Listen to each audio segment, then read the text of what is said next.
Hi, good morning. It's Mark Owen from Moose Mark PR and the editor of Punchline magazine. Today I'm joined by environmentalist champion, successful businessman, and the chairman of Sanctus, Peter Cooke. Hi, Peter. Hi, Mark. How you doing? Yeah, very well. Thank you very much. Thanks for joining us today. And by the way, thanks ever so much for sponsoring this latest edition of Punchline as well. We really appreciate it. So Sanctus, what is it? What do you guys do? Okay, well, they've got the Sanctus Group. It's made up of various companies. The main company is Sanctus Limited. It's an environmental company that we deal with all aspects of contaminated land, asbestos, tanks, gasworks, petrol filling stations, but also we've got a large side of it which deals with environmental improvements, so rivers, removal of weirs, because they realised these weirs are really poor for sort of fish spawning, etc. So we do fish passes to go past the weirs, we remove the weirs, we clean up the rivers, deepen them, widen them, whatever it is to make them sort of more habitable for aquatic life. And a whole range of basically anything to do with improving the environment we do. So we do consultancy in terms of site investigation, find out what the problems are, take soil samples, gas samples, water samples, have those tested, and from that we design a scheme to make it suitable for a school, a factory, a river, or whatever it is, and deal with the local authority and the Environment Agency to get approvals for that. How big is the company now? What's the sort of turnover and how many people do you employ? Sanctus Limited, we employ 41 staff made up of environmental engineers, site managers, project managers, then obviously the support staff, IT, admin, that kind of stuff, and obviously the directors who sort of manage and price all the works. Last year we turned over £7.5 million, and despite everybody's version of coronas, we actually were still made a tidy profit. Excellent. Congratulations on that. I mean, anybody who makes a profit nowadays is doing exceptionally well. You've just taken over the headquarters in Quedgeley, that big building by Cole Avenue. Why did you make that move? Were you based in Stonehouse and then went over to there? That's right. Well, we wanted some allow for extra growth. We wanted to make a statement of where we were going to be. As you probably know, that's the ex-BT headquarters. It's been empty for 17 years. So again, in our whole ethos of reusing stuff, it was too large an office for Gloucester in Quedgeley. They weren't selling it, they weren't subletting it, and they decided to sell it. We bought it.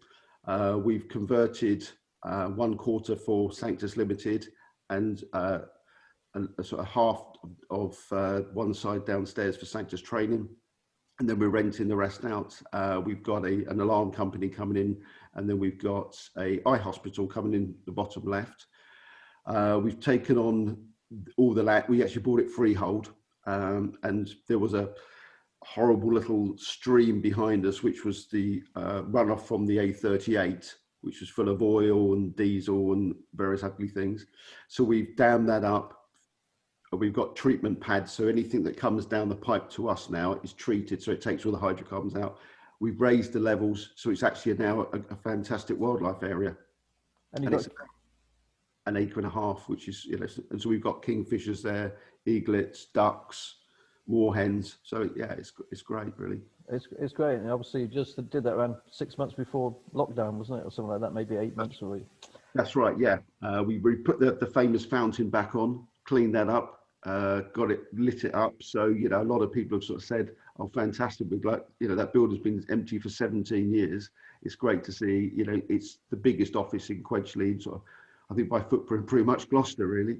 And it's great for people to sort of see it, coming back into life, really.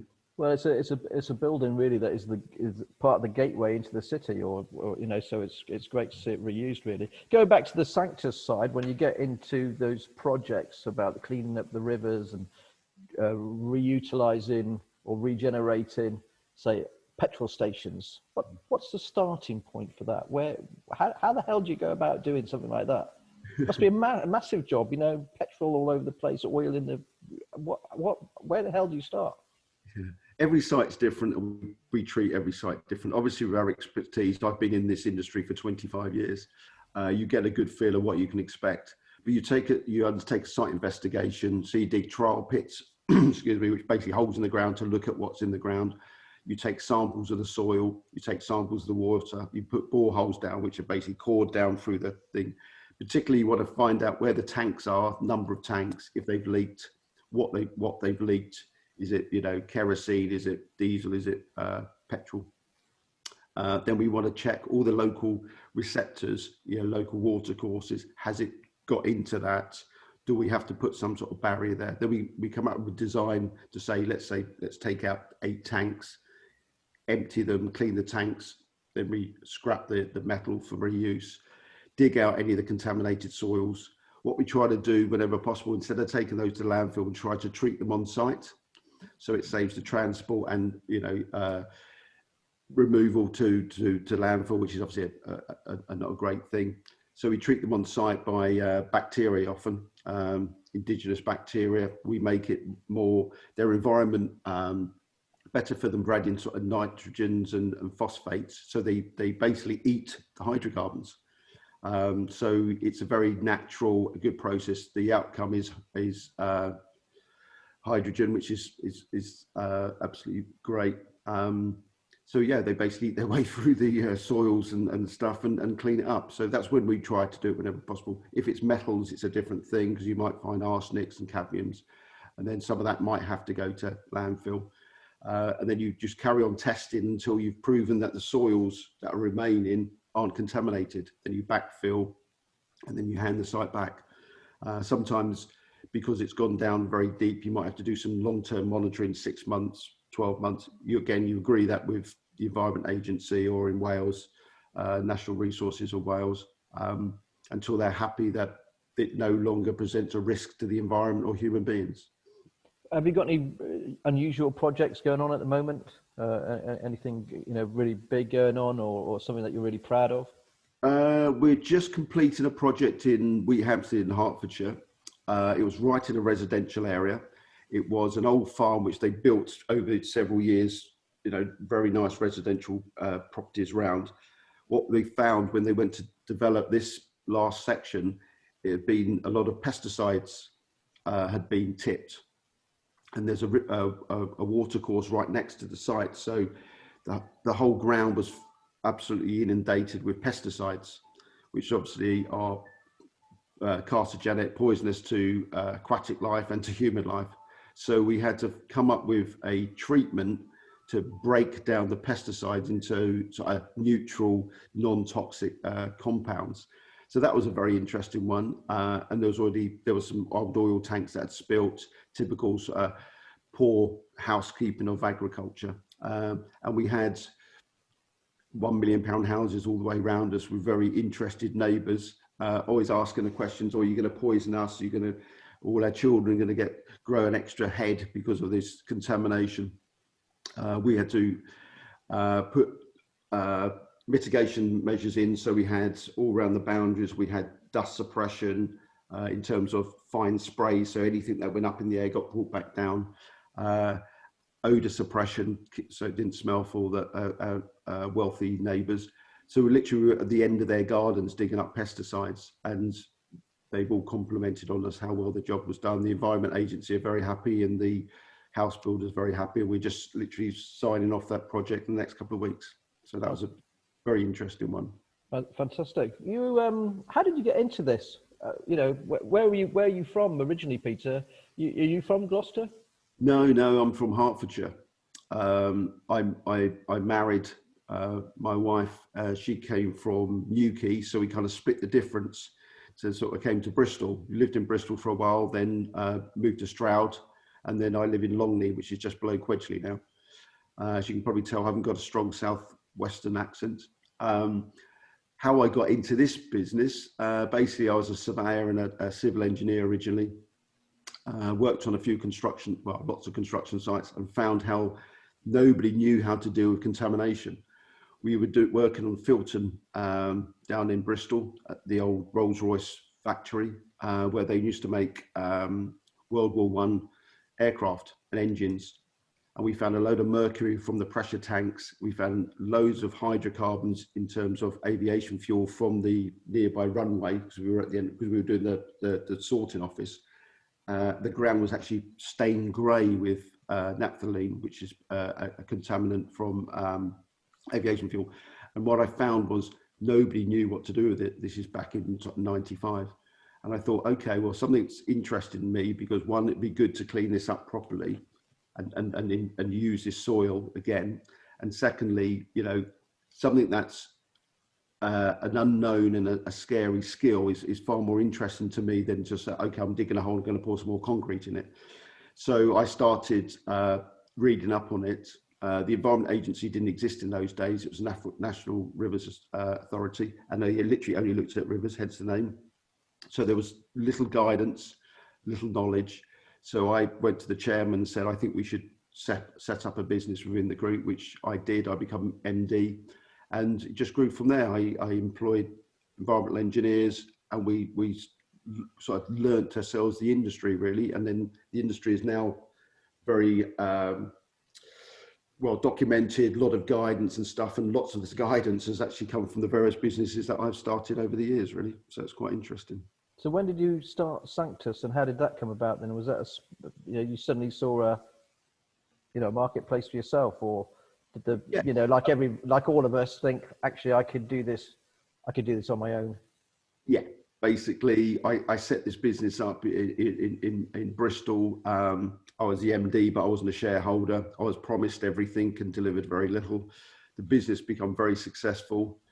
I just said, well, you know, I need to have a chunk of this, guys, because I set it up. They sort of basically refused. So I moved on, set up another environmental business with some partners. Again, they did the same thing. The agreement was I would do the remediation of the contaminated land. They were going to buy land. After 3.5 years, they bought no land, but were taking a big chunk of my business. So again, that's when I decided I'm not going to work with other people on that anymore. I'm going to start up Sanctus myself. So Sanctus started in the end of 2003, started trading actually in February 2004, and never looked back, really. Started just me. I had to do everything. Me and then 1, me and then 2, me and 3, and then me and 40. And that's where we are now. And everyone's got a sort of number 2 in the business, or a number of people that come on this journey with you. Are there guys there that have been with you from the very beginning, or have you sort of got that natural progression? Yeah, very much so. Sean Tolfree, who's the MD now. He was working at me at the very first business I set up. He followed me to the second business and has followed me to Sanctus. He's been working alongside me for 22 years now. Alex Willison, one of my other directors, who's been working with me for 20 years. He started at my previous business, followed me to Sanctus, and still working with me now. We've got one of the sort of ethoses of myself and the business is to look after our staff. We have a tiny staff turnover. I think in the 17 years we've had 2 people leave. Is that part because what happened to you in the past, because you were promised so much and then not delivered? Is that part of the whole ethos of the way you set up the company? Thought, do you know what? I'm not going to treat my guys like this. Yeah, very much so. If you look after people, occasionally you'll be taken advantage of, but the vast majority of people are good people, and you look after them. And why would they want to go? We have, they're paid well. They get health insurance. They get death in service. They get they get a good pension. But they're the sort of tangible things. The intangible things are they just get looked after. They get praised. They get cared for. If they're off ill, they always get paid. If they need to disappear because the son's unwell or the mum's unwell, they just, there's total trust. There's no clocking in. There's none of that system. There's no worksheets, no clocking down what you have to do. It's just done all on trust. We've got a bar in the office. Yeah. My job is to stock the bar and be barman. I take them away. I take them abroad every year on a holiday, which the company pays for, including their benefit in kind. We take them to races, Bath racing, Cheltenham. Well, he did pre-Corona days. And will do again, obviously. Grand Prix, various other race meets, and just treat them like good human beings, and they respond, and you know, they're massively loyal, great people. And also what we do is very technically based, so we don't want to keep training new people, put them on zero contracts and they disappear. You know, everybody's got a proper contract, everybody gets treated brilliantly. And you know, during all the coronas, they were all keen to come back into the office. They wanted to, they missed the office and wanted to come back. So, you know, I totally believe if you look after people, they'll look after you. In your journey through business, what's one of the biggest things that you've learned? I guess you have to trust people. I've got a sort of saying, you have to give before you get. If you go into deals, business deals, staff, anything, with a thing of distrust and what you can get out of it, you know, that comes across. You know, I think you've got to be sincere in business. I've been taken advantage of a few times, but I'd rather be the person taken advantage of. I'll never be the person who takes advantage of others. And treat people well and expect them to be good, expect them to be honest, expect them to be faithful, and they are 99 times out of 100, really. And I always do that. And for example, the company has no terms and conditions. We do multi-million-pound jobs with no terms and conditions. Our terms and conditions are, we do the job, you pay us, and that's it. There is no other company in the UK that works on that. The other way we do work is we do what's called all risk lump sum. So we say the price for that work is 1.2 million. Whatever we find, because obviously in the ground, you just don't always know, well, you never know, because the site investigation only takes, it probably samples less than a millionth of the site, because the tiny little samples are a few grams each time, and you might be doing a 30-acre site. But whatever we find, if we price 4 tanks and there's 20, we'll do the 20 for no extra cost. And people like that cost certainty, and they like you sticking to your word. And when you're counting bricks or putting in 6 windows, that's easy measurable and easy to estimate, because you know you've got 1 roof, 6 windows, 24 doors, whatever. When you're in the ground, you're not sure what's in there. You could find oil tanks, tar tanks, huge amounts of buried asbestos, whatever it is. So again, it's kind of how our whole ethos is: non-contractual, trusting, and do the job. And we've got clients who go to no one else but us. We've never advertised as a company generally. You know, we've done a few little bits and pieces almost in terms of what we do into our environmental projects, but not as an advertising thing for work. They come to us, and we've got clients who've worked with me for the last 20 years. They've come from the previous companies to me and still work with Sanctus now. You're also a bit of a wine connoisseur, is it? Or you're into wine. Can you tell us about King's, is it King's Thorn? King's Thorn, yes. King's Thorn wine at the Forest of Dean. I know a bit about it, but can you fill us in what that is? Well, yeah, as you say, I love my wine, but also I'm massively patriotic. And I was thinking there's very little good British wine on the market. And I'm spending all my money in foreign companies, in, you know, great Australian, French, Italian, Argentinian wines. I thought it'd be nice to do something myself. And they're beautiful thin vineyards. So I had an opportunity to buy a small 5-acre vineyard in Upton Bishop in Herefordshire, which I did. It's about 11 years old, hadn't been looked after the last 4 or 5 years, in a terrible state. So we had to replant a lot of the vines, take out the disease, dead ones, plant those up, mow it, spray it, treat it, prune it properly. So we're starting to get wine from there. So we made 2,000 bottles in 2017. We had to cut it all back in 18 because it was in such poor condition. Last year, 19, we made just under 4,000 bottles, sparkling white and sparkling rosé. Then I thought it'd be a nice thing to look outside of my window and see a vineyard. So I bought 8.5 acres next to the house and planted up that last year for 9,500 vines, which will be producing white sparkling next year. And then whilst I was looking for just a little bit more land, I come across the estate at Flaxley, which is 140 acres. Right. So kind of it went from, but the moment I walked onto the site, I just fell in love with the place. It's beautiful. It's got these lovely old derelict barns. It's next to Flaxley Abbey, which is a Grade 1 listed abbey, dates back to the 11th century. absolutely stunning, and it had just been neglected, hadn't been used for over 30 years, this site. So a lot of the barns, the roofs had collapsed, and they just put asbestos ones back in. They'd infill with breeze block and brickwork. The windows had all rotted away. They'd infilled with, again, breeze block, and used it partly as a dairy and knocked some horrible holes in it with horrible steel doors. And I thought it was such a shame, such a beautiful site. So I decided to buy it, and my dream is to restore all the buildings back to their original state. They date back, some of them are 300, some of them are 500 years old. Wow. Restore those with oak and stone, and then set it up as, so we could want to have a 2-story restaurant, a large bar, eating area, a shop. The idea of the shop is to obviously have local produce and our own wine. I'm also a keen collector of classic cars. So we're going to have classic cars there for people to hire and rent and borrow as part of it. Then it'll be a sort of a whole, I don't like the word visitors, a whole activity area. Mm. So people can come just for something to eat or something to drink. We've got a lovely old dovecot, which we're restoring, which is going to be a 2-story gallery for wine tasting. We've got 2 other very old barns where it's going to be events for weddings, business meetings, etc. We've got a farmhouse, which will be the admin. And then the idea is to build a winery there as well.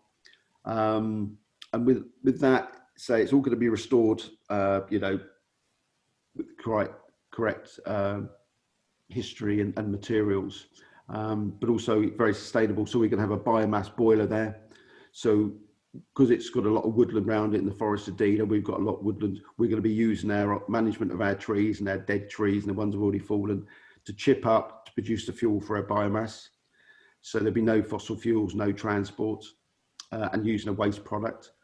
That's going to run. There's no main drainage there, so we're going to put a natural effluent plant in, treat it with reeds and bioreactors. So it's all, again, all natural, so we don't have any effluent going into the rivers or into a cesspit and being pumped away. We've got a lot of house martins and swallows there, so we're building more habitats for those. We've got bats, building more habitats for those. We're going to put in bees. We're going to have eventually about 30 beehives there, which obviously, you know, the bee population in this country is being wiped out. And it's interesting, I was speaking to someone the other week. You can remember 20 years ago or 10 years ago, you used to drive down on a summer's day and your windscreen would be covered with bugs and, you know, insects. Now you don't see any, do you? Yeah. You know, the last time you had to clean insects off your windscreen, you know, the decline's been so alarming with the amount of pesticides and herbicides.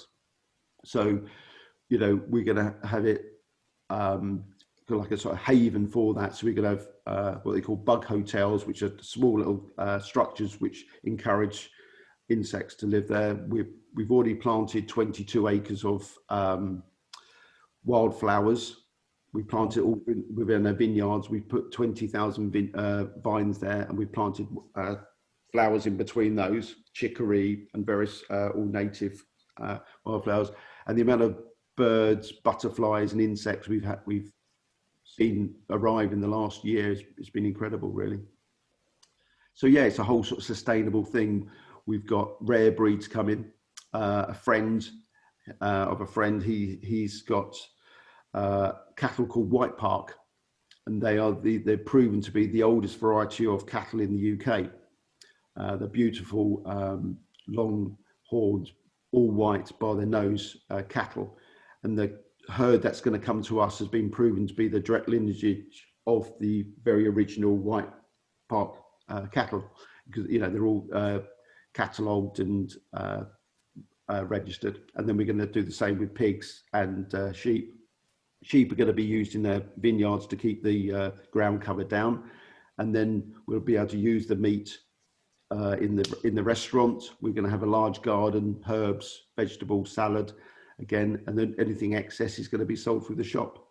But also we want to get the local community involved. We've been asked by the local vicar that can we restart the Flaxley summer fair. Wow. They used to have it in the grounds years ago, then the previous owner stopped it. We said yes, so we'll have a summer fair for the village each year free of charge. and also sell what the locals produce in their shop. So again, very much community involvement. And also looking to employ as many local people as we possibly can, because eventually with the whole thing, we think there'll be between sort of 40 and 50 staff. So we'll be looking to employ. Something else that's dear to my heart for personal reasons. I'm very keen to help disadvantaged young people. Lots of people, through no fault of their own, just have a really bad start in life. So we're working with the Shaw Trust for people who may have mental health issues, drug abuse, physical abuse, sexual abuse, whatever reason they've had a really tough start in their lives, and looking for a bit of a helping hand. And we've just taken on our first chap from the Shaw Trust this week. He's working over in at Flaxley, working in the vines, working on the farming side of it, repairing fences, pruning, mowing, and that kind of work. So he's our sort of first kind of venture into that. And it's a lovely chap, and he's got certain issues which it wouldn't be fair for me to discuss, but just giving him a helping hand. So again, it's all part of that sort of ethos of doing business, because I disagree with most people. You can be successful business and still do the right thing. You don't have to be a zero contract, no pension, terrible employer to make money. Obviously, a lot of companies do that, and they're very successful in terms of financial, but very unsuccessful in terms of looking after people or creating anything good in this world, really. I won't name any of those, but I'm sure you know what kind of companies I'm talking about. So I disagree. You can treat your staff very well. You can do good things, and you can still be successful. Very quickly, obviously 40, 50 staff, massive amount of land. What's the overall investment into Flaxley? Flaxley will probably be between £7 and £8 million. Right. Okay. And when's the finish date, do you reckon? Obviously, Corona might have. Yeah. Is it like, whoa, now? No, we hope to start. We have to get planning, because it's now because of the Abbey next to us. It has to be listed building consent, which takes a little bit longer. But we hope to start the work in the first quarter next year, and I estimate about 18 months. So I'm hoping to be open sort of October. Would that be 22? Well, I'd love to come and visit that. Wear my Punchline editorial wine loving hat on. The other part of the business, if I could go away, or sort of just move it aside to 1 second, is the training side, Sanctus Training, which again is it still based in Stonehouse? I remember delivering magazines years ago. There was your, as I go along all these business parks, I discovered yours there. Is it still there, or has it moved now to the we've moved all the classroom courses to Quedgeley, the headquarters. It's got more space, and we built it purposely for training. So, we've all got interactive TV screens, big open glass areas, so it works very well.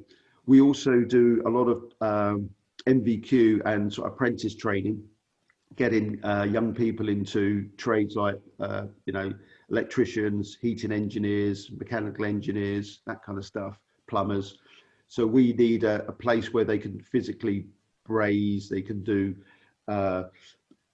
works which are, sometimes smelly, dirty, got odour. So we've got a industrial unit down at Cam, and we carry out all those what called, the practical works there